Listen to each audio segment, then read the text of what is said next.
Hi, managers and business leaders. It's Paul here, Co-Meet's recruiting and leadership guru, and welcome to the third episode in our series where we are providing creative and informative tips on how to build great teams.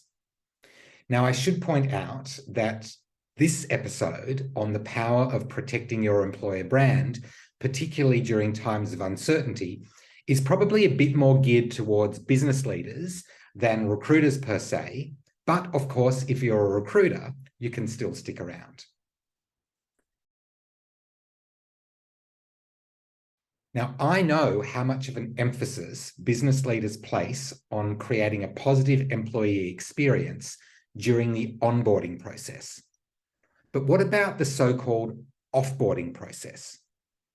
Now, we talked about this in our very first episode, but given the current climate, there are layoffs happening everywhere, as business leaders are faced with the very difficult decision of when, not if, to reduce headcount.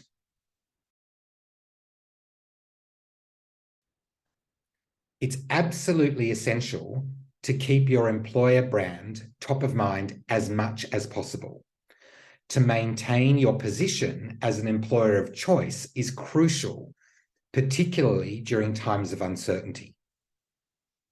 Your employer brand describes your reputation as a great place to work and your EVP, your employee value proposition.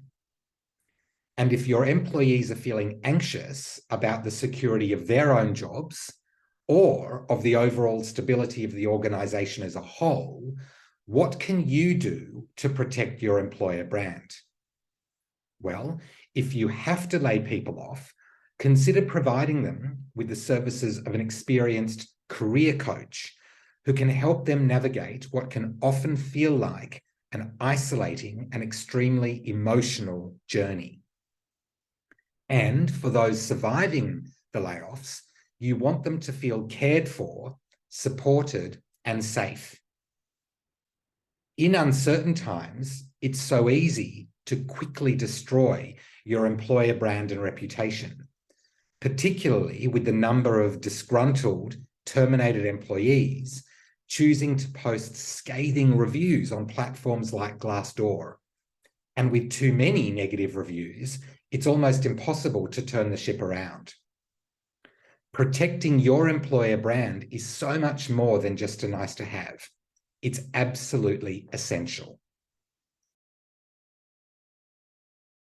In our next episode, I'll be putting my recruiting hat back on with a reminder that your ideal candidates might not be where you've always thought they were. Until then, stay tuned and bye for now.